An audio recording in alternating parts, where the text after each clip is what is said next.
Meghan, the Duchess of Sussex, is on the agenda today as we discuss her latest business ventures and life in California. First, it was the launch of As Ever, with all of her products selling out within an hour. And then there was the first episode of her new podcast, Confessions of a Female Founder, featuring her close friend and founder of Bumble, Whitney Wolfe Herd. Well, we've all listened to it. Afia, as a royal podcaster extraordinaire, tell me, what did you make of it? Do you know, I really liked it. What I will say is, this is pitched as a business podcast. It's Confessions of a Female Founder. But I actually think it's more about everything else that goes on, particularly in a woman's life, right? Around entrepreneurship, business, building your brand, whatever that may be. And I thought there was some really, really nice bits in there, you know, talking about motherhood, talking about the different challenges that you face. I mean, yeah, it's definitely very American, right? But I personally really liked it. I really liked hearing from both of them. Do you think it would be a more interesting podcast if perhaps she didn't have her friends on who might challenge her a little bit more? Yeah, no, absolutely. But one thing that the royals have never done is sit opposite a table from someone who disagrees with them. You know, that would be an absolute first. If Meghan did a podcast which was a little more debatey with somebody who didn't agree with her, then she would be breaking ground that no royal has ever broken before. Now, you know, however much you think Meghan has been subjected to abuse in the media, it's clearly an issue that they wanted to discuss. What did you make of sort of using this podcast, I suppose, as an opportunity to explore that narrative? I think it was very interesting. Clearly, they both feel almost brutalised by the level of scrutiny and media that they've both had, and that's something in common for both of them. But then, you know, when you're in the public eye, I do think you have to develop a bit of a thick skin sometimes and ignore it and don't react to it, because if you're starting to react to every comment, then you're actually adding oxygen onto the flames. Meghan, the Duchess of Sussex, has released 2 further episodes of her new podcast. Meghan is sort of using this as a vehicle to talk about her own business venture with As Ever. It hasn't landed for me, and I think that it could have been really, really good. I think, you know, Meghan feels that she's really showing the world that she's a proper businesswoman, that she's an entrepreneur, I've noticed all the way through these episodes, she's always dropping in, you know, ROI and R&D and this, that and the other, and lots of sort of, you know, Harvard Business School type lingo in a way that it just doesn't feel totally authentic. Funnily enough, I think her TV show is more authentic, even though it's obviously scripted. This feels too scripted to me. It feels like she's sort of showing off. And it might be that because I'm a Brit of a certain age, but there is also so much sort of therapy speak, and it gives me the ick. I just find it, you know, and they're all talking about finding your truth and all this sorts of word salad, and it just feels a bit icky to me. If you like that kind of, you know, Western American language, fine, you'll love the podcast. But I was particularly put off by that first episode and didn't feel like I learned very much. The second episode, however, with Reshna Saujani, who set up Girls Who Code, and actually there's a royal link there because the pair met one another at Kensington Palace, which I think Meghan talks about. She's not shying from her. Well, she spoke about it very briefly, but sort of spat it out, I think. But we met at Kensington Palace. Move on.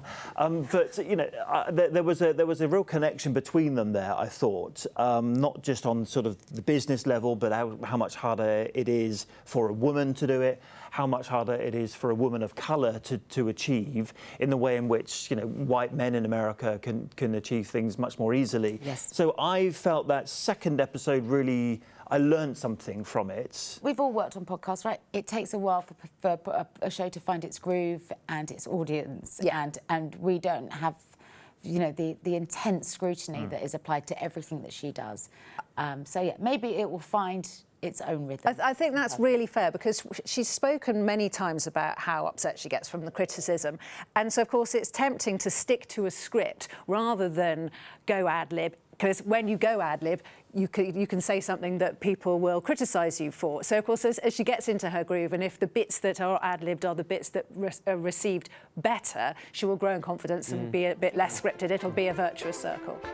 Plenty more still to come on the Royal Beat collection, but first, here's what else you can watch on True Royalty TV. Join me, Lawrence Llewellyn-Bowen, on The Royal Beat Back in Time as I dive into the history books with expert guests to uncover the scandals and secrets of the monarchy in years gone by.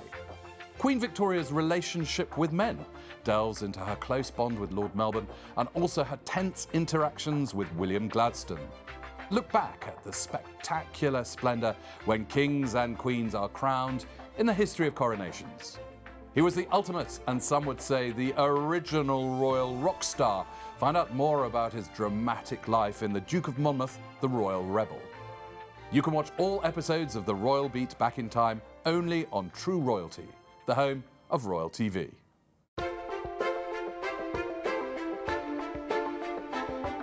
You're watching the Royal Beat Collection. Last week, Meghan appeared in an interview situation on a podcast. The podcast was called The Jamie Kern-Lima Show. First things first, were you surprised that this was the show that she decided to sit down for an hour and a half and agree to answer pretty much anything? Well, no, because they're friends, aren't they? Meghan and Jamie are friends, and they made that quite clear at the beginning that they've been friends for a long time. It's a point they labour across the show, yeah. We didn't get any big revelations, but what would they be, really? And I think it was just more digging into, you know, who are you, Meghan? What's your everyday life? You know, tell us about your relationship with Harry. You know, Meghan talking about how they're in their honeymoon period now, that they've been in the trenches before. I think she was referring to... get into that. No, but I don't think that's really the MO of Jamie's podcast. I think it's more, you know, we're friends, let's talk about our lives. Were you surprised to read, Ross, that she now says she no longer reads any media about herself? Meghan has said, you know, I don't read anything. She previously said when she was in the royal family, I don't read anything, I don't look at the press. We know that Harry is absolutely consumed with everything that's written about him in the media. For Meghan to say that she doesn't look at it, I think that's a bit disappointing. For me, it's akin to the comment that she didn't know anything about Prince Harry and she hadn't looked up his family before she met them. I don't buy it. I buy it because there's so much hate written about her. Like, there's literally an industry... I mean, I wouldn't look if I was her. Exactly, I wouldn't. There's an industry of hate that's built around talking about her. I wouldn't read anything. I absolutely would. It's a self-preservation. Yeah, absolutely. It's so damaging for your mental health. So I believe it when she says she doesn't read anything about her because so much of it's so hateful. Some comfort for palace officials would be the fact that she seemed to talk down the idea of a memoir. Definitely interested in writing another book, she says, but probably not yet on a memoir, hasn't lived quite enough life. Yeah, I think I could see her doing a cookbook, right? Yeah, to go along with book. Yeah, I think that would make sense. So like a coffee table book or something like that. Something that would go along with Love Meghan, that would be in that vein, that would be about hosting, entertaining. And I think that's what I could absolutely see and that would work for her. The series was visually stunning, wasn't it? You can see that sitting on your coffee table. As well as offering up the podcast, the Netflix series, we've now got Meghans Wardrobe. You can shop this now, and this is Shop My, which is a facility that's offered to kind of premium influencers, content creators, the elite. Yes. Tell me about this and what we've learned from how Meghans Wardrobe is pulled together. Yeah, so obviously there was a lot of focus in With Love Meghan on her wardrobe, which was amazing. You know, maybe not what the rest of us would be wearing in the kitchen to make tomatoes, only a white shirt. But hello, you know, somebody's been inspired. And she'll be making skillet spaghetti tonight. I will. How did you know? But this is some of the pieces that Meghan has worn or similar pieces, and now you can find them and buy them yourself. And no matter what the critics have said about With Love Meghan, one of the things that has been successful is the fashion, the brands, because they have seen a massive surge in interest. So many of the items sold out. And then it's everything from the very high end to a pair of Zara trousers. Well, yeah, there's a trench coat on here from Uniqlo, which is £99, for example, but there are shoes that are £575. Meghan has said, you know, please note some products may contain commissionable links, so she'll get a cut of any clicks.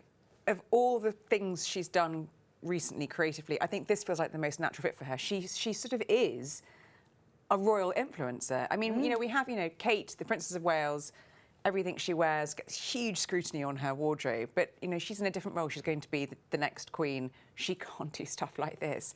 But you know what? If it's going to make her the money that she wants to make, and if it's, you know, people, it's giving people a little bit of an aspirational slice of her life that's more affordable than the multi-million-pound Montecito mansion, then why not?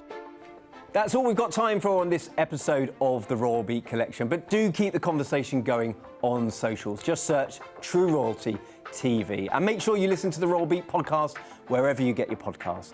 Thanks for watching. See you next time.